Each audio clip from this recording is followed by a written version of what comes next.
Assalamualaikum warahmatullahi wabarakatuh. Bersama saya John Ahmad Fauzi. Di sesi kali ini kita akan belajar membedah materi penting dalam kurikulum MTCNA, yaitu bab 3 tentang DHCP dan ARP. Materi ini adalah dasar bagaimana perangkat bisa saling berkomunikasi dalam sebuah jaringan lokal. Yang pertama, kita konsep dasar DHCP. Mari kita lihat poin pertama mengenai konsep DHCP. DHCP atau Dynamic Host Configuration adalah sebuah layanan yang digunakan untuk permudah distribusi IP address. Kenapa kita butuh DHCP? Bayangkan jika ada 100 perangkat, sangat tidak efisien jika kita harus input IP manual satu persatu. Penting untuk diingat, DHCP bekerja dalam satu broadcast domain atau jaringan yang sama. Ada 3 jenis tipe DHCP yang harus kita pahami. Yang pertama, DHCP server. Ini adalah penyedia layanan. Dialah yang memegang daftar IP untuk dibagikan ke klien. Yang kedua ada DHCP client. DHCP client adalah perangkat yang menerima layanan seperti laptop atau HP kita. Yang ketiga ada DHCP relay. Ini adalah penghubung digunakan jika ponsel DHCP server berada di luar jaringan klien sehingga butuh agen untuk meneruskan pesannya. Nah, yang ketiga itu cara kerja DHCP. Sekarang kita masuk ke bagian teknis, yaitu cara kerja yang sering kita sebut dengan proses DORA. Teman-teman bisa perhatikan diagram di slide ini. Ada di sini yang pertama itu discover atau broadcast. Artinya klien akan berteriak ke seluruh jaringan, server kamu di mana ya? Nah, karena belum punya IP, dia menggunakan metode broadcast ya teman-teman. Yang kedua ada over. Over atau unicast.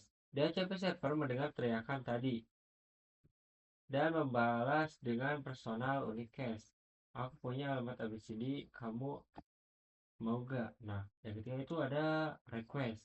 Nah, nanti si klien menjawab mau dong, tolong berikan alamat lengkapnya. Ini dikirim secara broadcast lagi agar server lain jika ada tahu bahwa si klien sudah memiliki server ini. Yang keempat ada ARP. Ini adalah langkah terakhir. Server mengirim konfirmasi, oke, ini IP-nya silahkan digunakan. Intinya cara kerja DHCP ini seperti kita SMP, misalkan kita buat contoh di siswa aja.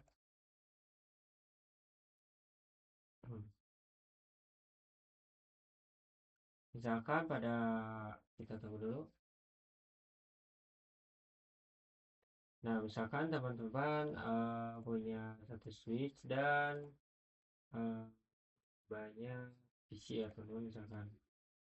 Nah, ini misalkan kita contohkan seperti ini aja ya teman-teman. Misalkan ini terhubung dan ini terhubung dan ini juga terhubung. Maaf,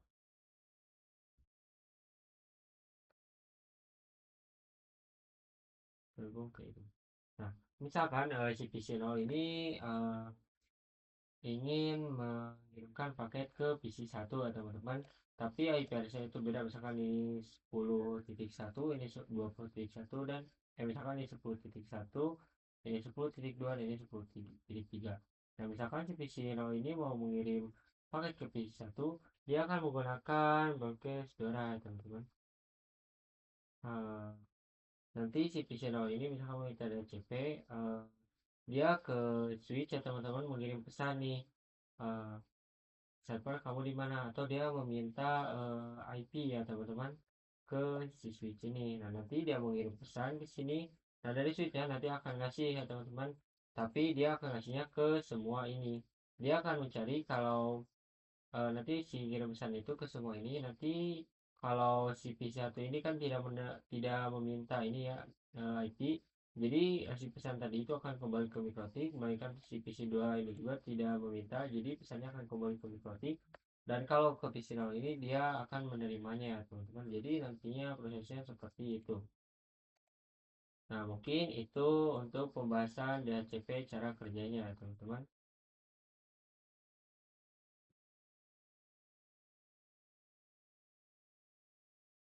Oke teman-teman, setelah tadi kita membahas bagaimana perangkat mendapatkan IP melalui DHCP, sekarang pertanyaannya bagaimana perangkat-perangkat tersebut biasa mulai dari aslinya. Jawabannya adalah ARP. Nah, di sini kita akan belajar tentang konsep dasar ARP. ARP. Sesuai di slide ini, ARP adalah singkatan dari Address Resolution Protocol. Tugas utamanya adalah untuk melakukan mapping atau pemetaan antara IP address yang berada di layar 2 dengan MAC address alamat fisik yang berada di layar 2. Penting untuk diingat agar dua perangkat bisa saling mengirim data, keduanya harus memiliki informasi ARP satu sama lain. ARP atau satu sama lain. Tanpa tabel ARP, paket data tidak akan tahu harus mendarat di kartu jaringan NIC yang mana. Karakteristik ARP di mikrotik ada beberapa poin mengenai sifat ARP ini. Yang pertama, bekerja secara dinamik, secara default ARP bekerja otomatis. Begitu ada perangkat connect, mikrotik langsung mencatat identitasnya. Yang kedua ada statik ARP. Oh ya, maaf, kita akan membahas ke semua interface dulu. Interface. Semua interface pada mikrotik secara sudah memancarkan atau mengaktifkan ARP. Nah, yang ketiga ada statik ARP. Selain otomatis, kita juga bisa menyetanya secara manual. Ini biasanya digunakan untuk keamanan tambahan agar hanya perangkat tertentu yang mekanisme sudah kita daftar yang bisa berkomunikasi. Dapat juga yang cara kerja dan contoh kasusnya adalah proses bertanya dan menjawab itulah yang disebut ARP request dan ARP reply. Contoh nyata misalkan di mikrotik ya teman-teman. Di mikrotik misalnya ada PC dengan IP 10.1 ya teman-teman, ingin mengirim data ke router.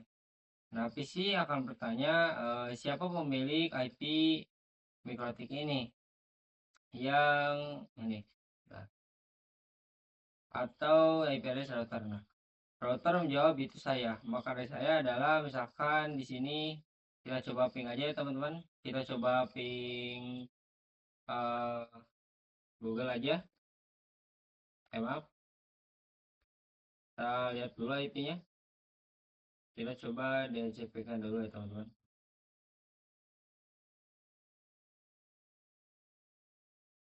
Misalkan di sini ping IP address ya. Kita contohkan ya teman-teman.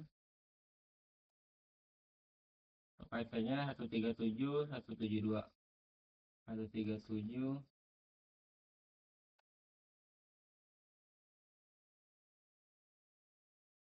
Enter.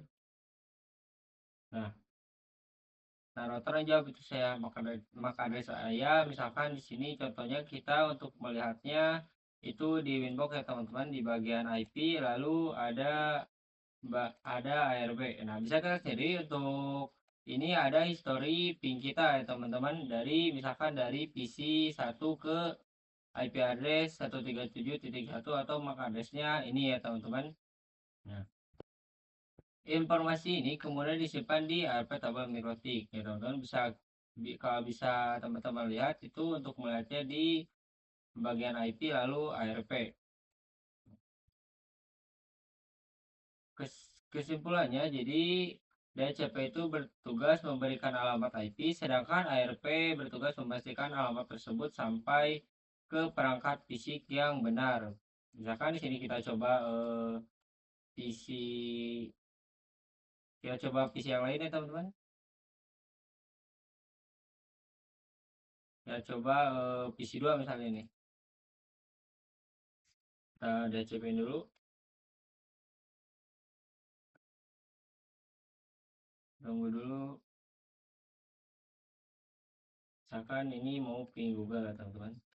Atau ping 88 kakak contoh. Nah, nanti si ping ininya itu akan disimpan di tab ARP ya teman-teman, bisa kalian sendiri untuk 10.10.254 ini dia ngeping ke MAC address Google ya teman-teman. Nah ini untuk IP address dari PC2 20.254 ya teman-teman. Nah, keduanya bekerja beriringan agar jaringan kita stabil. Itulah penjelasan dari saya mengenai bab 3T CNA tentang DHCP dan ARP. Semoga bermanfaat untuk teman-teman semua. Saya Johan Ahmad Fauzi. Terima kasih dan wassalamualaikum warahmatullahi wabarakatuh.